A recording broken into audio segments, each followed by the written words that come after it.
Hi! Hello all welcome to NR reviews. రక్తపు టేరులు పారించే factionism కుటుంబం నుంచి వచ్చి గొడవల్ని ఆపే గొప్పోడయ్యాడు 'అరవింద సమేత'లో ఎన్టీఆర్. ఇప్పుడు అదే రక్తపు టేరులు పారిస్తూ శత్రుముక్కల్ని ఊచకోత కోసి సముద్రాన్ని ఎర్ర సముద్రంగా మార్చేసిన సముద్రపు దొంగ కథే 'దేవర'. తనని నమ్ముకున్న తెగ కోసం ఓ తండ్రి కొడుకులు చేసిన ధర్మ యుద్ధమే 'దేవర'. సముద్ర తీరంలో ధైర్యంతో బతికే వాళ్ళకి భయాన్ని చూపించే ఉగ్ర నరసింహుడే ఈ 'దేవర'. 80, 90వ దశకం నేపథ్యంలో జరిగే ఈ ఫిక్షన్ కథ శివం అలియాస్ అజయ్ అనే పోలీస్ అధికారి యతి అనే గ్యాంగ్స్టర్‌ని పట్టుకోవడంతో మొదలవుతుంది. ఏపీ మరియు తమిళనాడు బోర్డర్‌లో అక్రమాలకు తెరతీస్తున్న గ్యాంగ్స్టర్ యతిని పట్టుకోవడానికి వెళ్తాడు శివం. అనూహ్యంగా అతనికి సింగప్ప అలియాస్ ప్రకాష్ రాజ్ పరిచయం అవుతాడు. అతని ద్వారా సముద్రపు దొంగ దేవర తెగువ గురించి తెలుసుకుంటాడు. ఎర్ర సముద్రానికి ఎదురెళ్లి తాము చేసే దొంగతనం వల్ల ఆ ఊరికి, దేశానికి జరుగుతున్న నష్టాన్ని తెలుసుకున్న దేవర ఓ సంఘటనతో మనసు మార్చుకుంటాడు.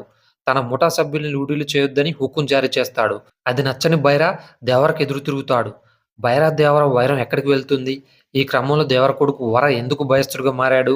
అతను కథను ఏ విధంగా మలుపు తిప్పాడు? ఇందులో తంగం జాన్వీ కపూర్ పాత్ర ఏంటి? అన్నదే దేవర అసలు కథ. భయం పోవాలంటే దేవుడి కథ వినాలా? భయం అంటే ఏంటో తెలియాలంటే ఈ దేవర కథ వినాలా? మరి ఈ దేవర కథ ఏందో పూర్తి వీడియోలో చూద్దాం పదండి ఫ్రెండ్స్. అంతకంటే ముందు ఈ వీడియోకి ఒక గట్టి లైక్ ఇవ్వండి ఫ్రెండ్స్. కొరటాల సినిమాలో మెసేజ్ మస్ట్. ఇందులో కూడా సందేశం ఉంది. మనిషి బతకడానికి ధైర్యం ఉండాల్సిందే. అయితే అది బతకడానికే తప్పితే ఎదుటి మనిషిని చంపడానికి కాదన్న కోణంలో దేవరకథను అల్లాడు కొరటాల. ఎర్ర సముద్రంపై తప్పు చేయాలన్న ధైర్యాన్ని అణిచివేసే భయంగా దేవరను చూపించారు. కాన్సెప్ట్ ఇంట్రెస్టింగ్‌గానే అనిపిస్తుంది కానీ ఎర్ర సముద్రం చుట్టూ అల్లిన కథలో సముద్రానికి అలల మాదిరిగానే దేవర కథ కూడా పడుతూ లేస్తూ సాగింది. కథను మొదలుపెట్టిన తీరు, తొలి 20 నిమిషాలు కథానాయకుడిని చూపించకుండానే కథలో ఇన్వాల్వ్ చేసిన విధానం బాగుంది. ఇక దేవర ఎంట్రీ తర్వాత వేగం పుంజుకొని ఇంటర్వెల్ సీన్‌తో హైప్ తీసుకొచ్చారు. సముద్రంలో అండర్ వాటర్ సీక్వెన్స్‌లు, యాక్షన్ ఎపిసోడ్స్, ఆయుధాల్ని దోపిడీ చేసే సీన్‌లు ఆకట్టుకుంటాయి. ఆచార్యని పక్కన పెడితే కొరటాల సినిమాలో సోషల్ మెసేజ్ ఉంటుంది. ఊరు కోసం ఏదోటి చేయాలి లేదంటే లావైపోతాం అన్న మాదిరిగానే ఊరు బాగు కోసం రక్తపు టేరులు పారించి చిన్న మెసేజ్‌ని కూడా జత చేశాడు కొరటాల. ఎన్టీఆర్‌ని జూనియర్, సీనియర్‌గా 2 విలక్షణ పాత్రల్లో మాస్ ఎలిమెంట్స్ జోడించి చూపించిన విధానం బాగుంది. అయితే సినిమా మొత్తం చూసిన తర్వాత దేవరను 2 పార్ట్‌లుగా కాకుండా ఒక్క పార్ట్‌తోనే కొరటాల కంప్లీట్ చేసి ఉంటే రిజల్ట్ మరో విధంగా ఉండేదేమో అని అనిపించక మానదు. పైగా ఫస్ట్ పార్ట్‌లో ట్విస్ట్ చూసిన తర్వాత కొరటాలకి 'బాహుబలి' కట్టప్ప సీన్ గుర్తు రాలేదా? లేదంటే ఆ సినిమాకు వచ్చిన హైప్‌తోనే దేవర పార్ట్ 2 కోసం ఎదురు చూస్తారని కావాలని పెట్టారనే అనుమానం అయితే కలుగుతుంది. ఫస్ట్ హాఫ్‌ని రేసీగా నడిపించిన కొరటాల సెకండ్ హాఫ్‌కొచ్చేసరికి డల్ అయ్యారు. ఏదో చెప్పాలనుకుంటున్నాడు కానీ అక్కడ ఇంకేదో అవుతుంది అన్నట్టుగా అనిపిస్తాయి కొన్ని సీన్‌లు. కొరటాల కథలో ఎమోషన్సే కీలకం. ఒక సాదాసీదా కథకి సైతం ఎమోషన్స్ జోడించి ఆడియన్స్‌ని కనెక్ట్ చేయడంలో దిట్ట కొరటాల. అయితే దేవర కథని ఓ రేంజ్‌లో చెప్పాలని చూసినా ఆడియన్స్‌కి కనెక్ట్ అయ్యేటంత ఎమోషన్స్ కనిపించవు.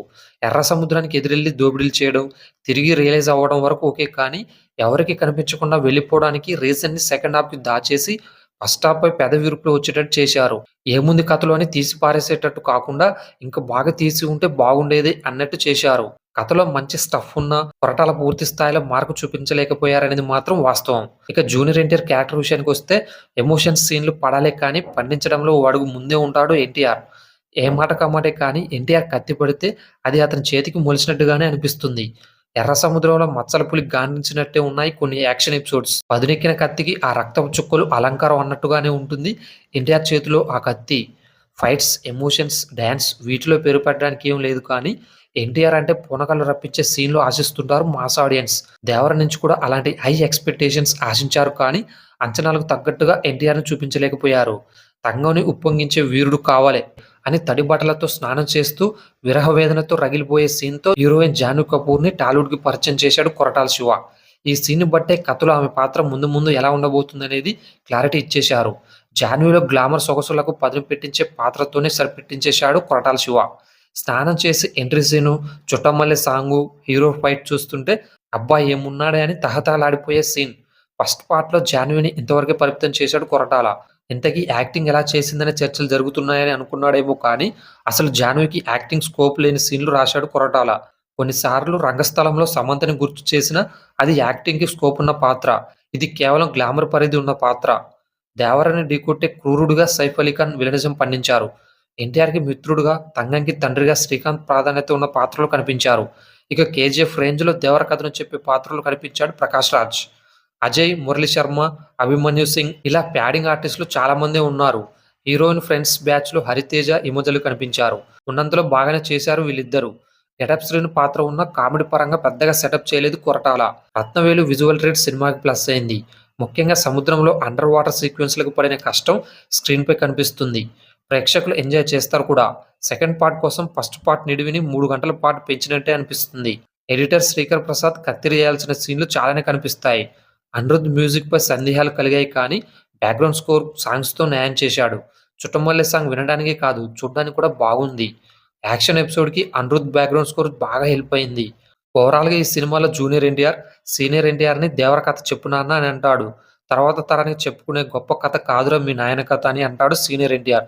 ఆ డైలాగులోనే దేవర రిజల్ట్ ఉంది. దేవర తరువాత తరానికి చెప్పుకునేటంత గొప్ప కథ కాదు కానీ చెత్త కథ అయితే కాదు. ఓ మోస్తారుగా ఉంది. హై ఎక్స్‌పెక్టేషన్స్‌తో వెళ్తే నిరాశ తప్పదు కానీ మరీ సోషల్ మీడియాలో వస్తున్న నెగెటివ్ ట్రోలింగ్ మాదిరిగా అయితే లేదు. ఓసారైతే చూడొచ్చు. మరి 'దేవర' సినిమా మీకెలా అనిపించిందో కామెంట్ చేయండి ఫ్రెండ్స్. ఇలాంటి latest movie and Big Boss updates కోసం మన ఛానల్ వెంటనే సబ్స్క్రైబ్ చేసుకోండి ఫ్రెండ్స్. అలాగే పక్కన ఉన్న బెల్ ఐకాన్ ప్రెస్ చేసి ఆన్‌లో పెట్టుకోండి. నేను చేసే కొత్త వీడియోస్ మీకు నోటిఫికేషన్ ద్వారా వస్తాయి. ఇది ఫ్రెండ్స్ ఇవాల్టి వీడియో. మరో వీడియోతో మీ ముందు ఉంటా. అంతవరకు సైనింగ్ ఆఫ్.